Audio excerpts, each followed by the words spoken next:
दोस्तों, कर्ण को ही सबसे बड़ा दानी क्यों कहते हैं? आइए जानते हैं। एक बार की बात है कि श्री कृष्ण और अर्जुन कहीं जा रहे थे। रास्ते में अर्जुन ने श्री कृष्ण से पूछा, प्रभु, एक जिज्ञासा है मेरे मन में, अगर आज्ञा हो तो पूछूं।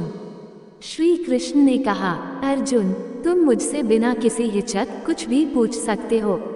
तब अर्जुन ने कहा कि मुझे आज तक यह बात समझ नहीं आई है कि दान तो मैं भी बहुत करता हूँ, परंतु सभी लोग कर्ण को ही सबसे बड़ा दानी क्यों कहते हैं।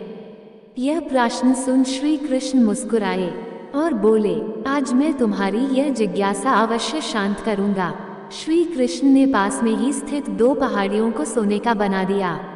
इसके बाद वह अर्जुन से बोले, हे अर्जुन, इन दोनों सोने की पहाड़ियों को तुम आसपास के गांव वालों में बांट दो।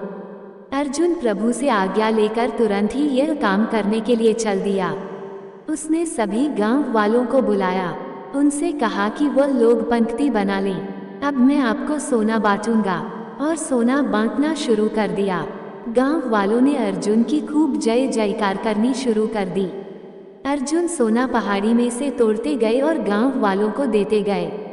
लगातार 2 दिन और 2 रातों तक अर्जुन सोना बांटते रहे। उनमें अब तक अहंकार आ चुका था।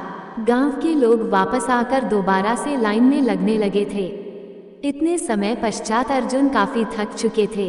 जिन सोने की पहाड़ियों से अर्जुन सोना तोड़ रहे थे, उन दोनों पहाड़ियों के आकार में जरा भी कमी नहीं आई थी। उन्होंने श्री कृष्ण जी से कहा, अब मुझसे यह काम और न हो सकेगा, मुझे थोड़ा विश्राम चाहिए। प्रभु ने कहा कि ठीक है, तुम अब विश्राम करो, और उन्होंने कर्ण को बुला लिया।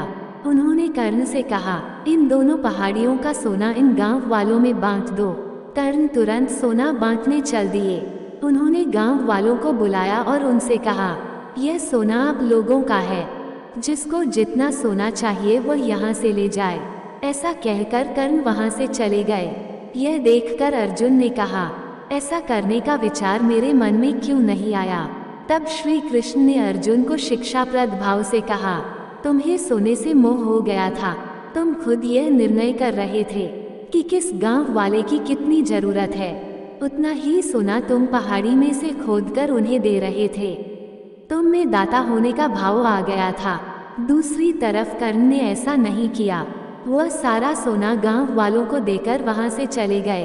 वह नहीं चाहते थे कि उनके सामने कोई उनकी जय जयकार करे या प्रशंसा करे। उनके पीठ पीछे भी लोग क्या कहते हैं, उससे उनको कोई फर्क नहीं पड़ता। यह उस आदमी की निशानी है जिसे आत्मज्ञान हासिल हो चुका है। इस तरह श्री कृष्ण ने खूबसूरत तरीके से अर्जुन के प्रश्न का उत्तर दिया। अर्जुन को भी अब अपने प्रश्न का उत्तर मिल चुका था। कथा का सार यह है कि दान देने के बदले में धन्यवाद या बधाई की उम्मीद करना भी उपहार नहीं, सौदा कहलाता है। यदि हम किसी को कुछ दान या सहयोग करना चाहते हैं, तो हमें यह बिना किसी उम्मीद या आशा के करना चाहिए, ताकि यह हमारा सत्कर्म हो, न कि हमारा अहंकार। दोस्तों, ऐसे ही रोचक और ज्ञानप्रद कहानी सुनने के लिए हमारे चैनल SK मोटिवेशनल कहानी को सब्सक्राइब करें, लाइक करें। धन्यवाद।